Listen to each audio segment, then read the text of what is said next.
I still remember the first night I heard it. The dial on my old Zenith transistor radio scratched against the frequencies like fingernails on glass. Each station just static and crackle, a ghostly sea of white noise. I was 19, working the late-night shift at a small-town radio station tucked between the outskirts of nowhere and the forest. Our station, WLMR, was the kind of place where the smell of cigarette smoke lingered in the control room, and the coffee was more bitter than the gossip that floated around town. That night, the world outside was calm. Too calm. There was a frost in the air that seemed to crawl under your skin, a kind of silence that presses against your ears until every little sound feels deafening. I sat at the console, twirling the tuning knob absent-mindedly, trying to ignore the shiver crawling down my spine. And then it happened. The static broke. Not gradually, like you'd expect when tuning between stations, but suddenly, sharp, deliberate. A voice came through, low and raspy, distorted by the interference, but unmistakably human. "Is anyone there?" I froze. My hand hovered over the knob. My first thought was a pranker caller playing with my head. But this voice wasn't in the usual frequency range. It wasn't coming through the phone lines. It was coming from the air itself, raw and chilling. "Hello, can you hear me?" The voice was pleading, almost desperate. There was a rhythm to it, like it knew I was listening. My pulse thumped in my chest. I checked the board. All the equipment was functioning normally. The transmitters, the cables, the old antenna straining against the night wind, it was all ordinary. Nothing should have been producing a voice here. And yet, there it was, whispering my name. I leaned closer to the radio. Don't turn away. They're coming." That last part made me recoil. Who was they? My rational mind screamed at me to laugh it off. Ghosts. Spirits. Radio interference. But there was a sincerity in the voice that no prankster could replicate. I scribbled down the frequency. 98.7 megahertz, a spot that had been dead static for decades. No other station existed there. I tried to tune away, but the voice followed me. Every click of the dial, every adjustment, it followed, slipping through the static like it was alive, bending the air to reach me.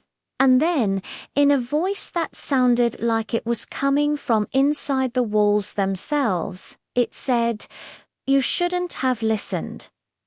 The temperature in the studio dropped. My breath came out in visible puffs, even though the radiator had been working all night. And then, just as suddenly as it started, the voice vanished. The silence left me more panicked than the words themselves. I didn't sleep that night. I sat at the console, gripping my notebook and pretending to adjust dials while my mind raced. By morning, I had convinced myself it was just a hallucination. Stress, sleep deprivation, the isolation of working nights, any rational explanation would do.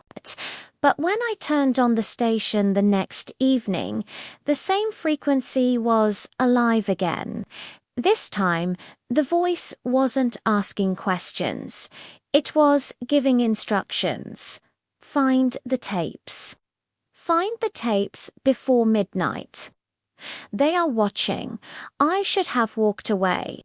I should have thrown the radio into the dumpster behind the station and never looked back. But I was hooked. A mixture of fear and obsession gripped me. That voice, it had a gravity that pulled at the corners of my mind, and I couldn't resist. The next 3 nights were worse. The voice became clearer, more urgent. Sometimes it spoke in fragments, a broken message repeated endlessly. The broadcast, the lost station, the dead, we are listening.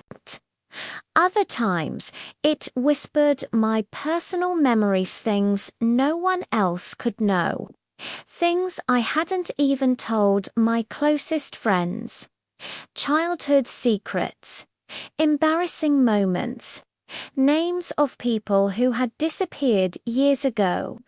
I began to notice that the nights I listened, strange things happened around me. Shadows moved where no light existed. Objects shifted just slightly, as if someone or something had brushed past. The hum of the transmitter would warp, vibrating in a frequency that made my teeth ache. Sometimes, if I stared at the glowing meters long enough, I could swear the needles were moving on their own, like a heartbeat. I became consumed. My friends called they worried. But I couldn't explain it without sounding insane. And the voice wouldn't let me stop. And then on the 4th night, it said something that would haunt me forever. They know you are listening. They are coming. Outside the station, the wind howled like a chorus of mournful spirits. The old tower shivered in the darkness. I thought I saw figures in the tree-line, shapes so dark they seemed to absorb light itself. My fingers hovered over the dials. Should I turn it off? Should I run? I didn't, because the signal wasn't just a voice anymore. It was alive, it was hungry, and it had found me. I didn't go home that night.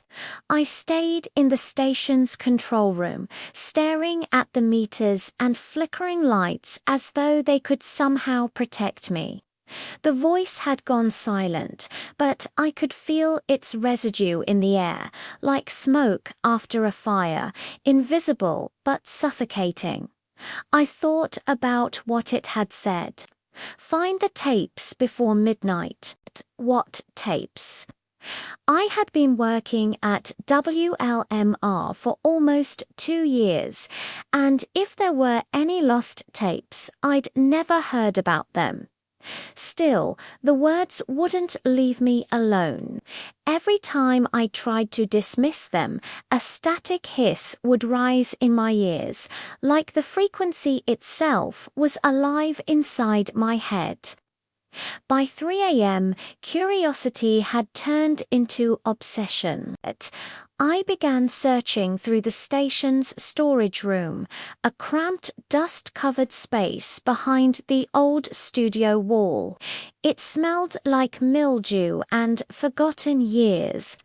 Boxes piled to the ceiling, unlabeled tapes stacked like tombstones. Most were old radio shows from the 70s. Music programs, talk shows, lost broadcasts from DJs long dead, and then I found it.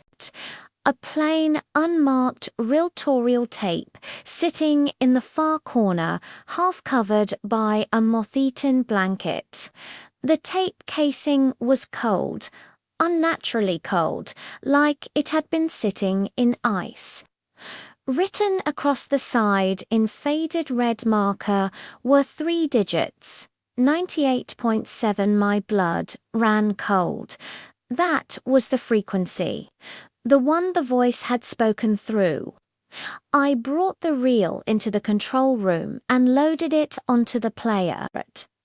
The machine clicked and hummed to life, the tape spinning slowly, its ribbon trembling like it didn't want to play. I hesitated, my hand hovering over the play button. Every instinct screamed, "Don't do it," but I pressed play anyway. For the first few seconds, nothing, just the crackle of static.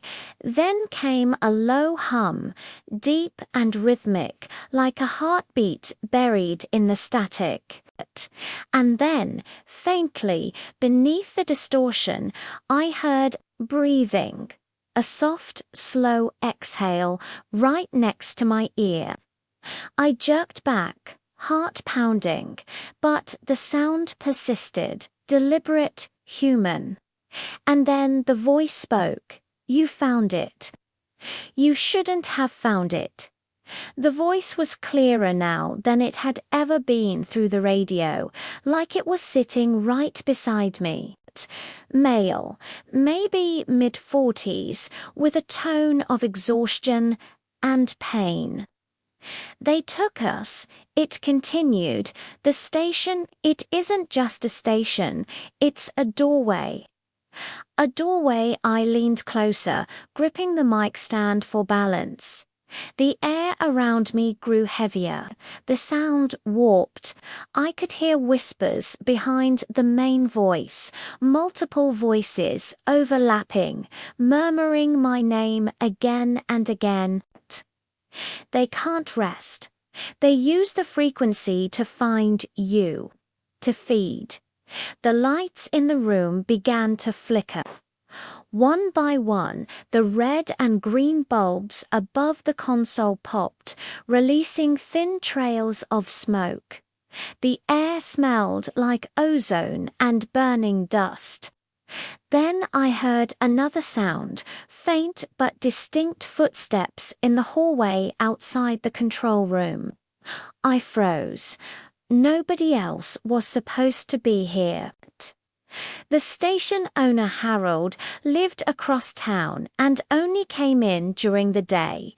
I was alone, always had been during these shifts. But the steps were slow, deliberate, getting closer. I turned down the volume, straining my ears. The footsteps stopped right outside the door. Silence. Then, a soft knock. 3 times. Knock, knock. My heart raced. "Hello," I called out, my voice cracking. No answer. Just the low hum of the tape still spinning behind me. Then, through the static, the voice whispered, "Don't open the door." Every muscle in my body went rigid. The doorknob began to turn. I lunged forward and hit stop on the reel.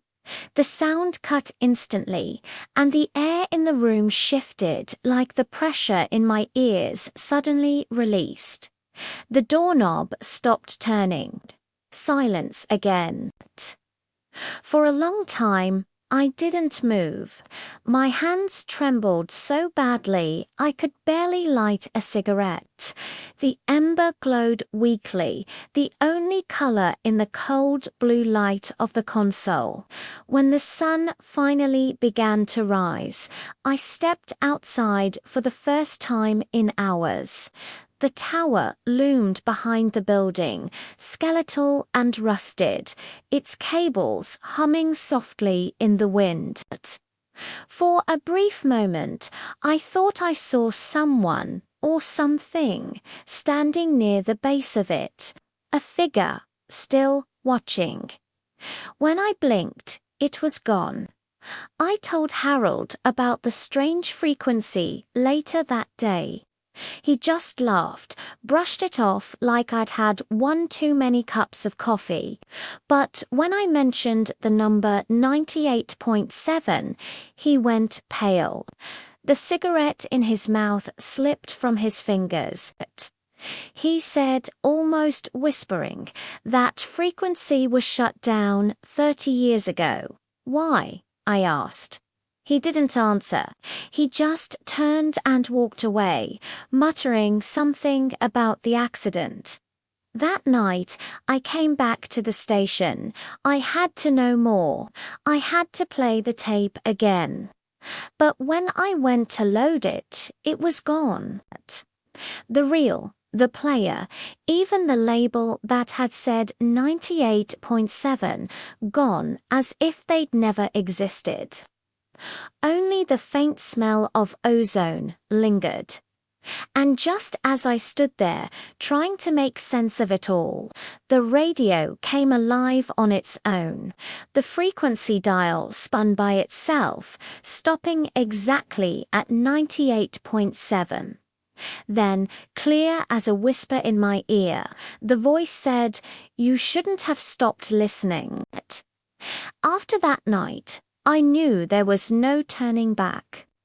Whatever I had stumbled upon, it wasn't just a strange broadcast. It was alive.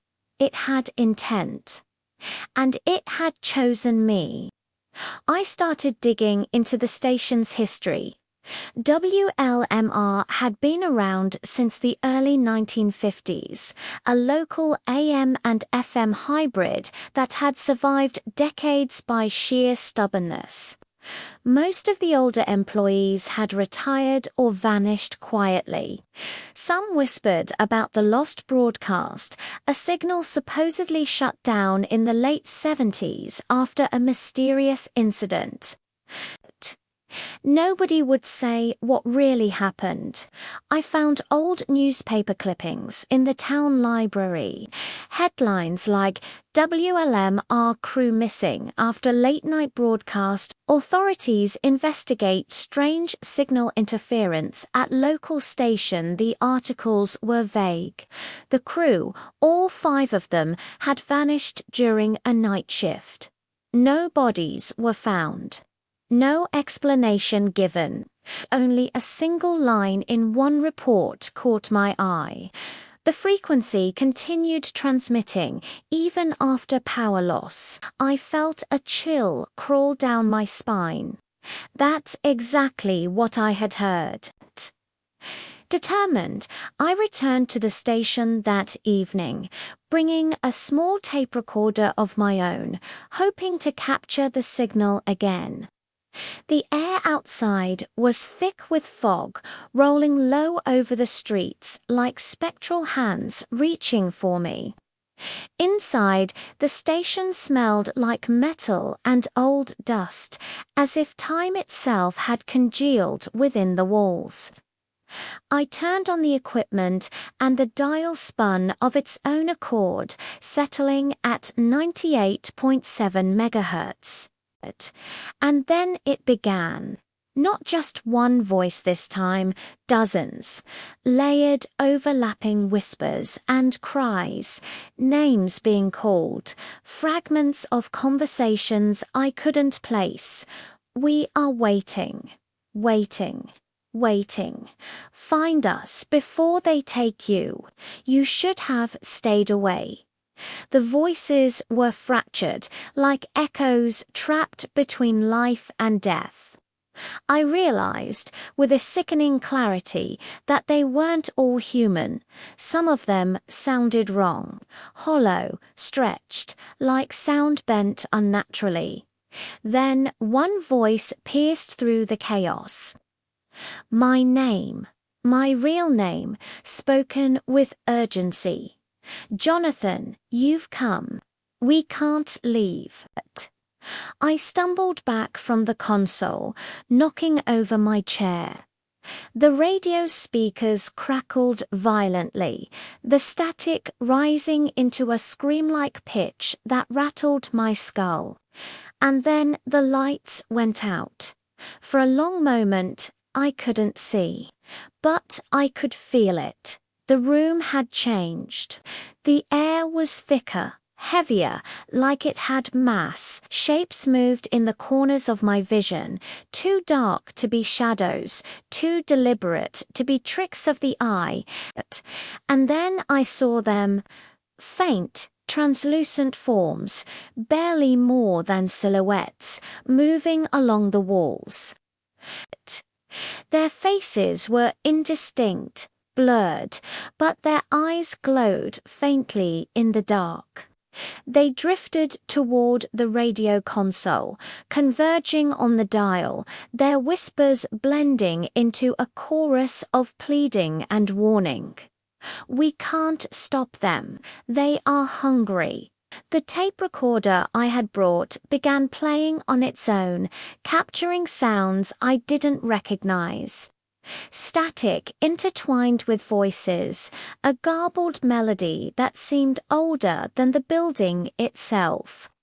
And then, almost imperceptibly, the sound of a heartbeat. Not mine, not human, but deep and resonant, vibrating the floor beneath my feet.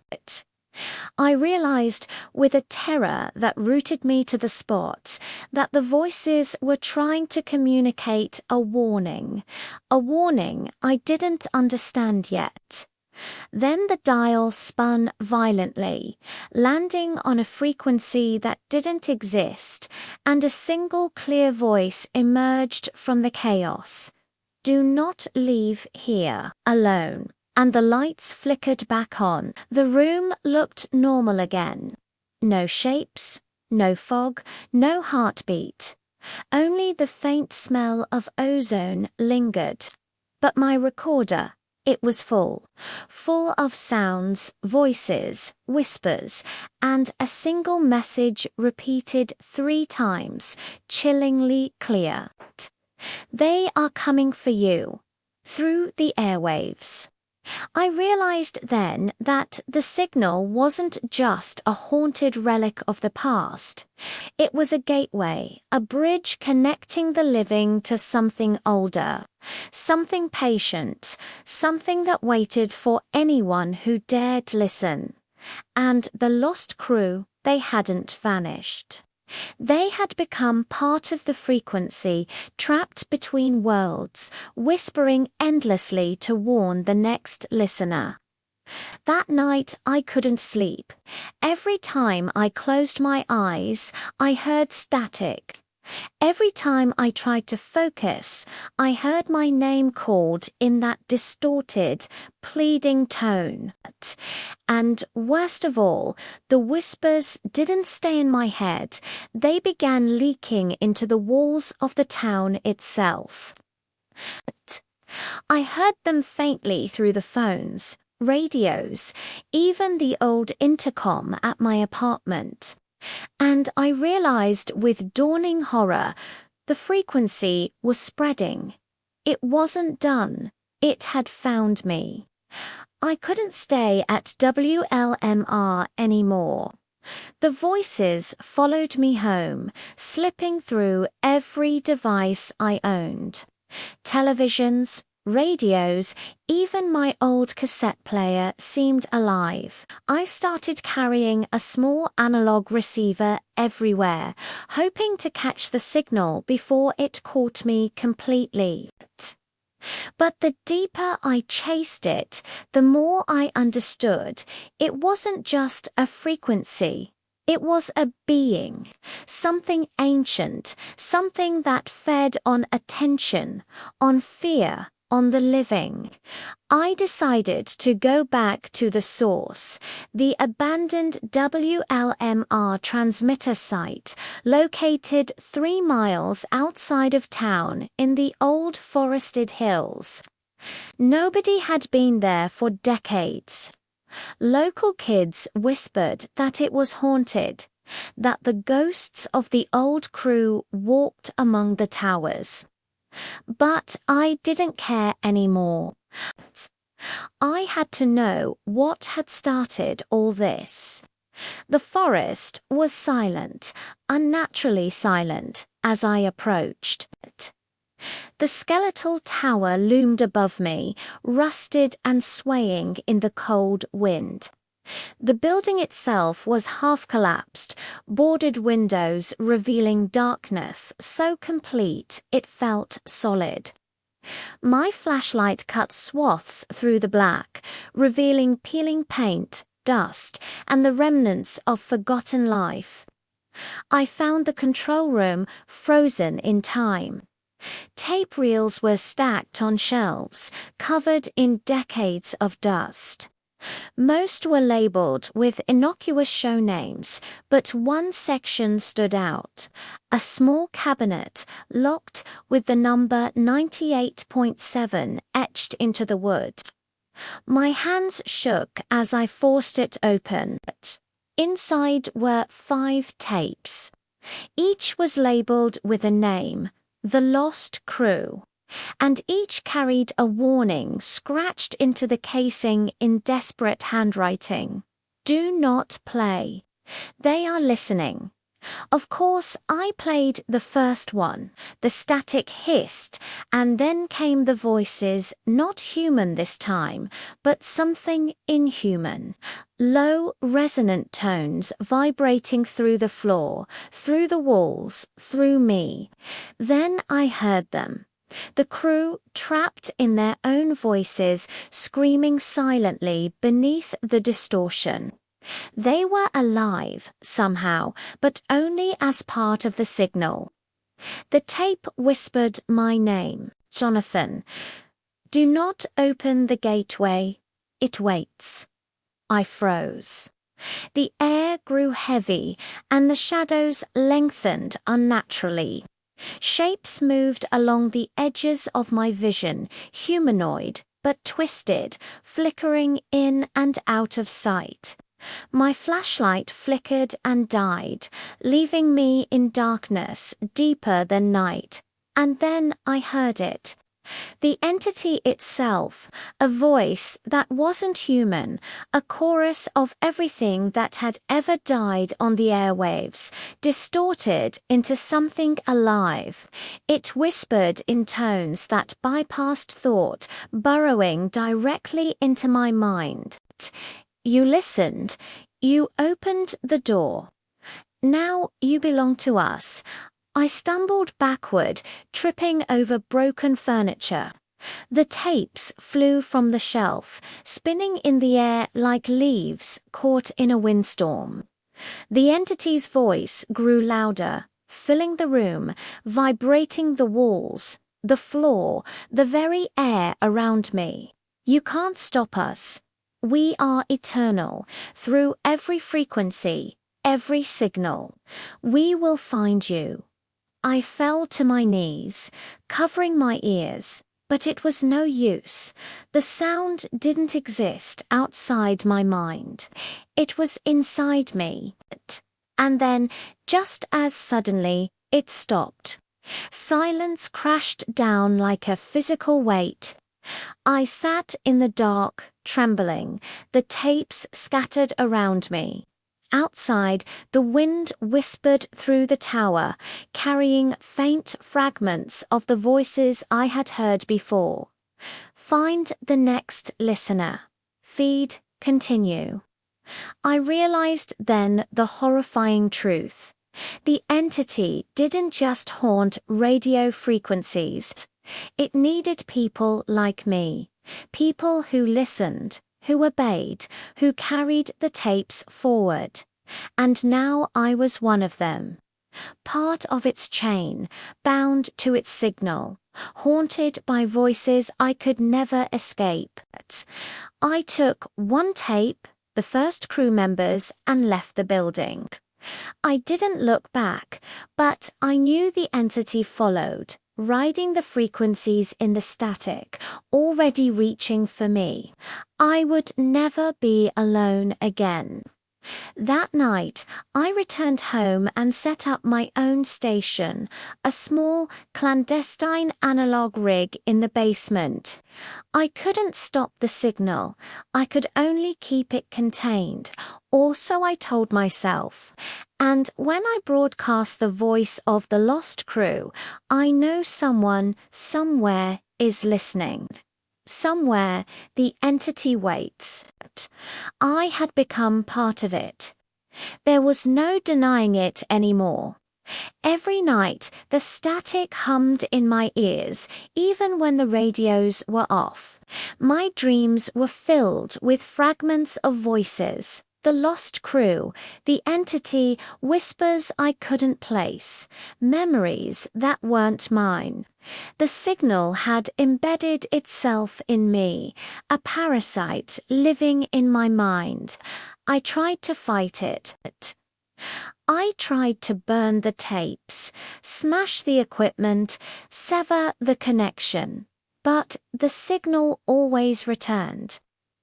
Every broken piece of hardware, every charred reel, every discarded dial, it came back, as if the station itself had a will, as if the entity used the frequency to reconstruct itself.